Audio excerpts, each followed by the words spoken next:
қалайсыз, Ерасыл? Рахмет, Жана ханым. Соңғы күндер көңіл күйіңіз жақсарған тәрізді? 50-50 деп айтайын, Жана ханым. 50-50 деген сөзден қорқам, кешегі Ақтөбенің жағдайдан кейін. Иә. Иә, денсаулық жақсы, Аллаға шүкір. Даринамен, енді Даринаның айтуы бойынша күнде кездесіп жүрсіздер?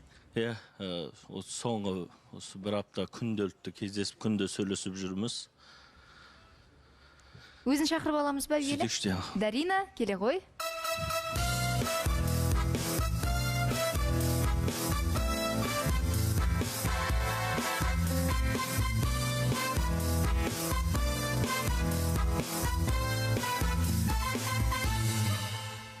Дарина, қош келдің. Қош көрдік. Ерасыл өткен бағдарламада айтып еді, Даринаның көңіл күйін Султан Бентін ойнаған әніне қарай білеміз деп, бүгін де барлығы жақсы сияқты.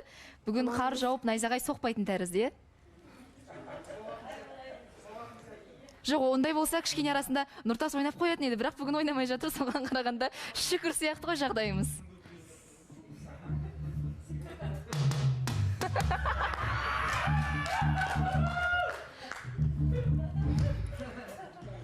Дарина. Білмеймін не айтуға. Жоқ, енді жағдайларыңыз күнделікті кездесіп жүрміз деп жатыр. Басташы.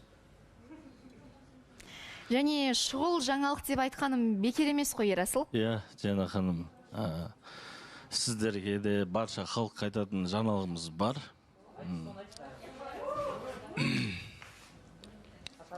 Соңғы апта жиі кездесіп жүрміз, эфирден кейін шығам. Даринамен кездесіп сөйлесіп. Білмеймін, даже қалай жеткізерімізді де білмей отырмын. Мүмкін Дарина өзің айтасың.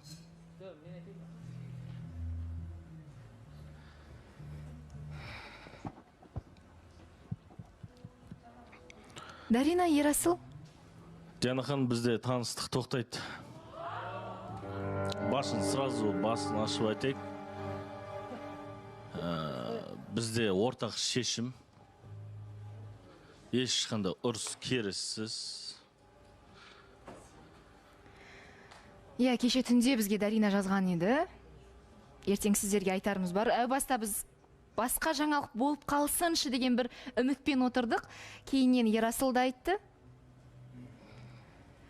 Қалай қабылдарымызды білмеймін. Әлі бәлкім сөйлесерсіздер. Неге, не үшін, кім үшін, 2 ай қайда кетті, осыншама уақытты не үшін сарп еттік?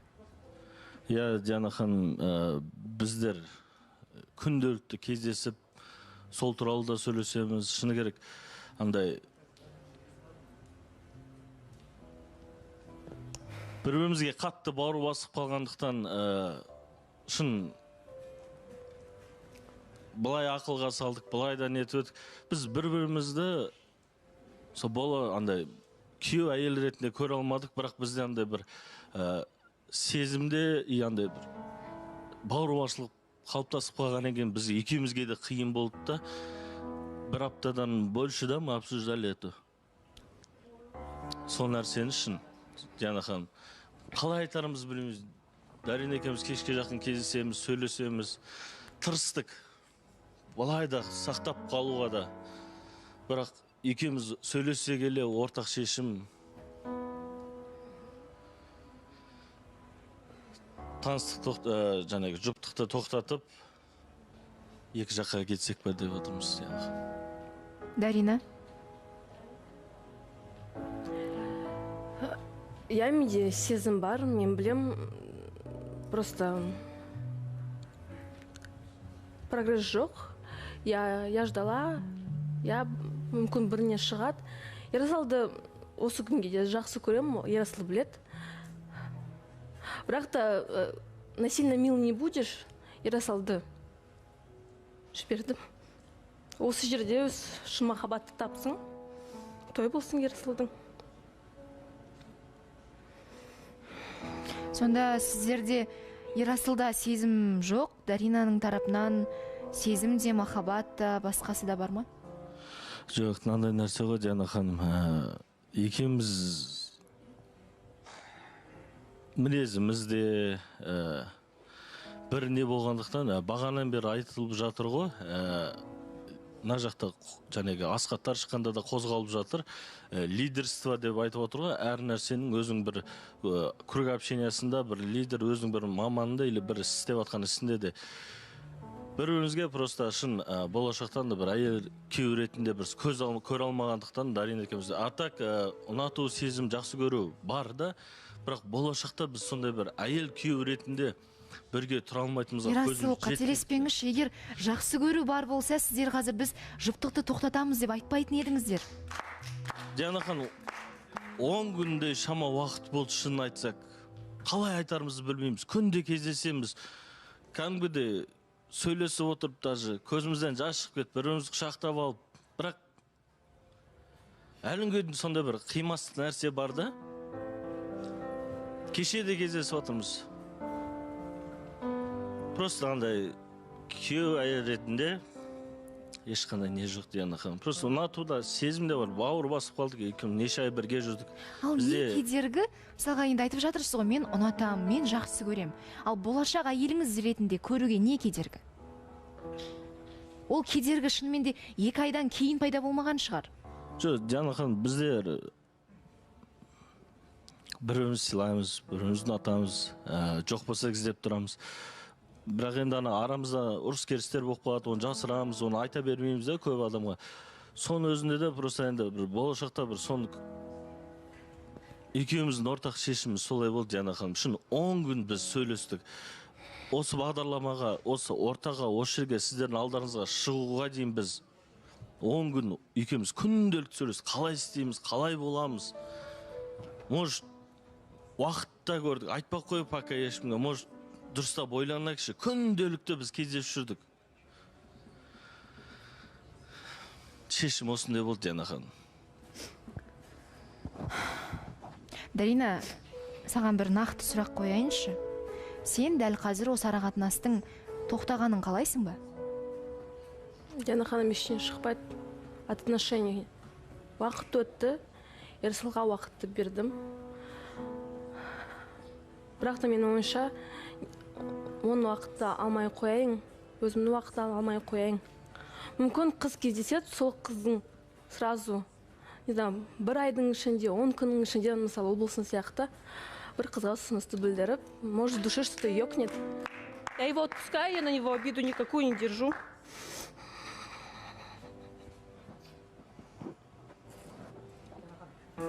Диана ханым.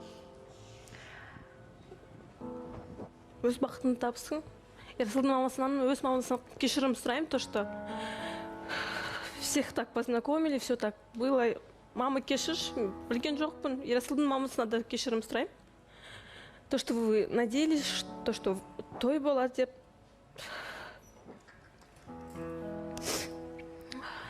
Я мен көп қалшылар білем, то, что қарсы болды. Мы старались, жоқ, все сможем, бірақ та өкінішке орай. Біздің даже үйдегілерде де білмейді Диана ханым осындай шешім қабылдағанымыздарды. Олар үнемі үйдегі анам да Даринаны алдында талдырғанға барған кезде де қыстыққа жапқан заттарын беріп, сондай нәрселерін етіп. Просто екеуміздің сөйлесе келгенде кейбірде кекілжіңдер болғанын біз ешкімге айтпаймыз. Екеуміз стараймыз, біз Дарина екеуміз өзіміз шешіп тастап сойырден еді. Шын, осы сөзді айту үшін біз Дарина екеуміз алдында да бір соңғы шыққан кезде де екеумізде де көңіл күй болған жоқ. Айту, барынша тырыстық болып қалар ма екен, осы нәрсе ашылып кетер ме екен, или бір түсініп қаламыз деп. Бірақ сөйлесе келе, осында ортақ шешімге, оны бір күндік или бір-біріміздің бір кемшілігімізді көре салып, бір қабылданған шешім емес те, дұрыс жағынан түсінуге тырысыңыздаршы. Оны біз неше күн ойландық, неше күн сөйлестік. Күнде, кездеспеген күнімізде болған жоқ. Осы тақырып туралы, екеуміздің отношениямыз туралы, Дарина екеуміз күнделікті. Түнгі 2-де ұйықтап жатып, бір-бірімізге жазамыз, звондаймыз, ұйықтап қалдың ба, ұйықтап қалса звондап оятып алып. Білем, мен сондай күнделікті таңғы 5-ке дейін 6-ға дейін ұйықтамаған күндер болды, Сеферға ұйықтамай екеуміз таңға дейін сөйлестік. Бірақ түп мәнінде осындай шешім қабылдап отырмыз, Диана ханым. Диана ханым, мен айтып кетейінші осы жерде. Ерасыл бұл жерде ақталудың қажеті жоқ та. Сенің ондай болса, осыға дейінгі істегенің бәрі өтірік болған. Сен халықтың алдында сен же тәпішкін ма, не дейді бауырсақ па? Сен соның түбіне жеттің деп ойлайсың ба? Сен бәрін сонда тәпішкін істедің осы жерде ше. Сен не қыздың андаймен ойнап келіп, же үйлену ғана қалды да бұған соңғы остановка үйлену, ал сен же болды, біз тоқтатамыз. Сен ойыншық па бұл жер халықтың жауапкершілігі, халықтың алдындағы, біздің алдымыздағы. Біз сендерден үлгі алып жүрік қой, ой, ерасылдар уже үйленеді деген. Кәні оның бәрі ерасыл. Білмеймін, саған бәрі оңай, бәрі спокойный нәрсе сияқты деп ойлаймын, емес саған? Рахмет, Ержан.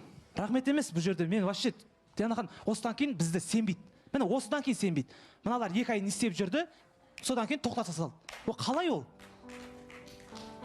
Сен сияқтылар осы құртатты осындай нәрселердің бәрін ше. Жоқтықты ата-анамен таныстыру деген сияқтылар. Ержан, сен сияқты деп айтпа, ұқтың ба? Жоқ. Мен саған айтайын. Кім сияқты? Сен менің орныма, сен менің ішіме кіріп шыққан жоқсың, Даринаның ішіне кіріп шыққан жоқсың.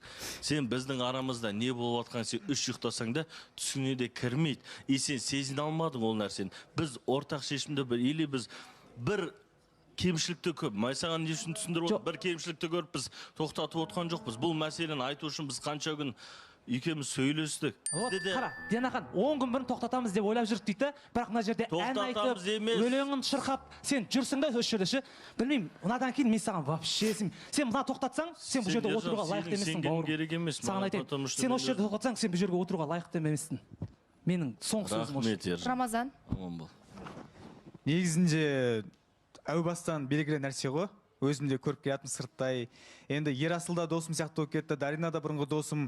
Бірақтан бұлай халықты алдағандарың, пранк дейсіңдер, ата-аналарын таныстырасыңдар, бәрі өтірік екені айдан анық қой негізінде. Білмеймін, Ерасыл келісіп алдық дейсің да, бірақ Даринаның тарапынан мен көріп тұрған жоқпын да. Сен ғана өзің ойың сияқты да, ол тоқтатам деген сияқты. Жаңағыда Ержан айтқандай жететін подписчиктеріңе жетіп алдыңдар. Енді ары қарай уже жоқ та подписчик, сонымен тоқтатайын деп жатсыңдар. Рамазан, ондай нәрсе емес.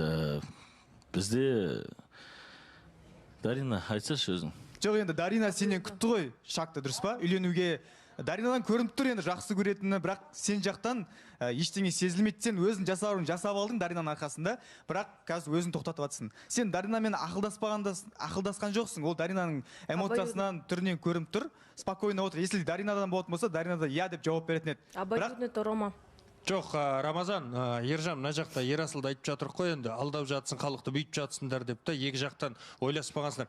Қай қызға мен сезім тоқтатам десең, иә, біз екеуміз ойласып алдық деп айтады. 2 ай уақыт өтті ғой, бауыр басу дейтін дүние бар. Бірақ біздің ертеңіміз не болатынын білмейміз. Бұның да Алла қайырын беріп тұрған шығар. Осы жерден тоқтатқаны ертең үйленіп, 2 айдан кейін ажырасып кетсе ше, не болатынын Құдай біледі ғой. Бердақ енді ортақ шешім деп тұр ғой, бұл жерде білмеймін, Дарина жақтан көріп тұрған жоқпын, досым ғой, білем ғой. Ерасыл уже білмеймін, жетеріне жетіп алып, сен Рамазан Даринаны білесің, е?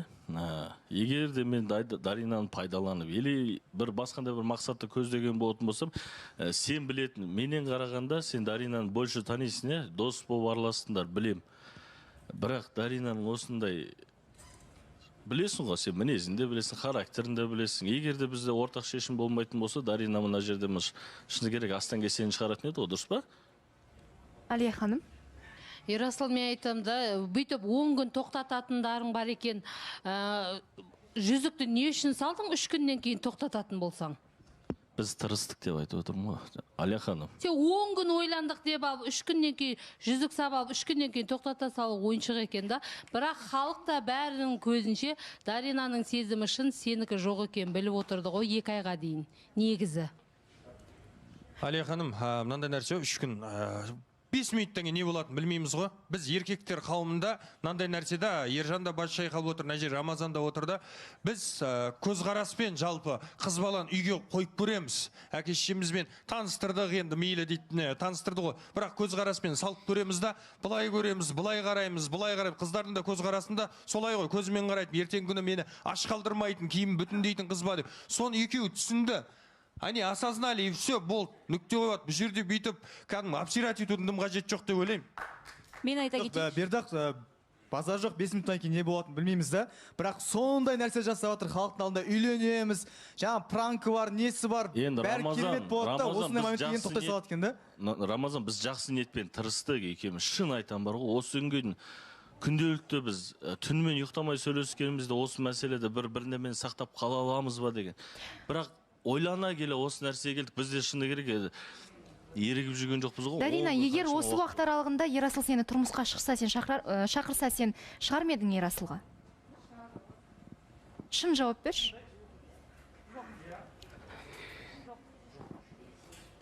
Мысалы, 3 күн бұрын салынған жүзік ұсыныс болса.